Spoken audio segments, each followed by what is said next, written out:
안녕하세요. 일용할 양식 구독자 여러분, ESF 이주영 간사입니다. 10월 31일 화요일 오늘의 말씀은 사도행전 15장 22절에서 35절, 제목은 한 형제가 된 유대인과 이방인입니다. 오늘 본문의 배경을 먼저 설명하고자 합니다. 초대교회 안에는 유대인들과 이방인 사이에 갈등이 있었습니다. 수천 년 동안 구약의 율법과 유대의 전통을 따르며 살아온 유대인들이 그것을 전혀 지키지 않는 이방인들을 불편해하는 것이었습니다. 예수님의 부활 이후에 많은 사도들이 예수가 그리스도이심을 전파했고 그 말씀을 듣고 믿은 유대인들과 이방인들이 교회로 유입되었습니다. 그들은 모두 예수님이 우리의 구원자 되심을 믿는 같은 믿음을 가진 자들이었습니다. 그런데 율법과 전통을 중요하게 생각했던 교회 안의 유대인들이 너무나도 다른 삶의 모습을 가지고 있는 이방인들을 스스로 분리했습니다. 오히려 사도들에게 이방인들에게도 할례 등의 율법을 똑같이 지키게 해야 한다고 주장했습니다. 교회 공동체 안에서 갈등이 발생했을 때 여러분은 어떻게 해결하고 있습니까? 그리스도인으로서 우리는 어떻게 반응해야 할까요? 오늘 본문을 통해 교회 안에서 교회 공동체 지체들을 어떻게 여기고 대해야 하는지, 성도들을 대하는 태도에 대해서 이야기하려고 합니다. 먼저는 공동체 안에서 우리의 정체성을 명확히 이해하고 겸손한 태도를 가져야 합니다. 갈등이 발생한 초대교회는 교회 장로들과 사도들이 한데 모여 총회를 열어 논의했습니다. 논의 결과 그들은 이방인들에게 이런 편지를 보냅니다. 15장 28절과 29절 말씀입니다. 본문을 새번역 성경으로 읽어보겠습니다. 성령과 우리는 다음 몇 가지 필수사항 밖에는 더 이상 무거운 짐을 여러분에게 지우지 않기로 하였습니다.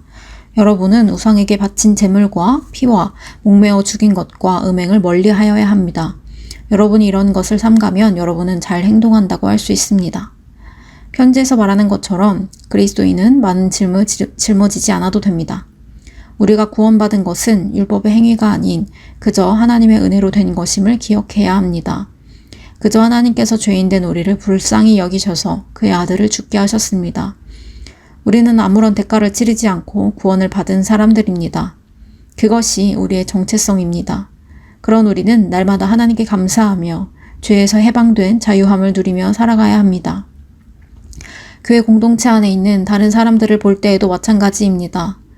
그리스도인이 되기 위해서 어떠한 조건도 필요하지 않습니다. 나의 죄됨과 오로지 은혜로 구원받은 것을, 예수님께서 우리의 구원자 되신 것을 믿는 자라면 누구나 그리스도인이 될 수 있습니다. 신앙에 유익이 될 만한 삶의 습관이나 경건 생활을 추천하고 권면할 수는 있습니다. 하지만 그것이 그리스도인이 되는 조건이나 정죄의 요소가 되어서는 안 됩니다. 다시 본문으로 돌아오겠습니다. 총회 편지를 받은 안디옥 교회의 이방인 성도들은 매우 기뻐했습니다. 그들이 받은 편지 내용은 위로만 담겨져 있지는 않았습니다. 그들이 행하던 우상 숭배와 음행을 멀리하라는 권면도 담겨져 있었습니다. 그들이 이제까지 행하던 관습을 버리라는, 어쩌면 큰 결단이 필요하고 불편할 수도 있는 편지를 그들은 기뻐했다고 말합니다. 그들이 기뻐할 수 있었던 이유는 무엇일까요? 그 이유는 하나님의 사랑 안에서 순종하는 마음을 품었기 때문입니다. 교회 장로들은 어떻게 하면 교회 공동체가 하나 될 수 있을까, 한 믿음을 가지고 하나의 마음을 품을 수 있을까를 고민했습니다. 유대인들과 이방인 모두를 품을 수 있는 방법을 고민했습니다. 편지의 내용을 한 번 더 읽어드리겠습니다.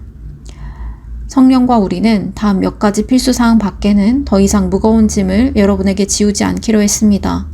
여러분은 우상에게 바친 제물과 피와 목매어 죽인 것과 음행을 멀리하여야 합니다. 여러분이 이런 것을 삼가면 여러분은 잘 행동한다고 할 수 있습니다.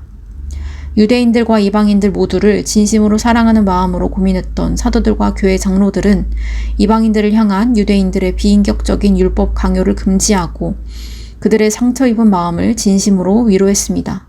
그리고 이방인들이 하나님만을 잘 믿는 올바른 신앙을 가지기를 권면했습니다. 이방인 성도들은 사도들의 그 마음을 온전히 느끼고 잘 받아들였습니다. 다른 사람을 진심으로 생각하고 사랑하는 마음으로 대하면 상대방은 충분히 그 마음을 받아들이고 감동할 것입니다. 물론 서로가 함께 사랑하고자 하는 마음일 때 더 잘 받아들이고 관계를 발전시킬 수 있을 것입니다. 교회 장로들이 이방인들을 사랑하는 마음으로 위로와 권면을 전달했기에 교회 공동체를 존중하고 존경했던, 마음을 같이 하고자 했던 이방인들이 기쁘게 그들의 마음과 겉면을 받아들일 수 있었습니다. 사랑하는 일용할 양식 구독자 여러분, 내가 속한 교회 공동체와 그 안의 지체들을 돌아보면 좋겠습니다. 공동체 안에서 나의 죄인됨을 매사에 인정하며 값없이 구원해 주신 예수님의 은혜에 감사하며 살아가고 있습니까? 나보다 타인을 낮게 여기며 높여주고 있습니까?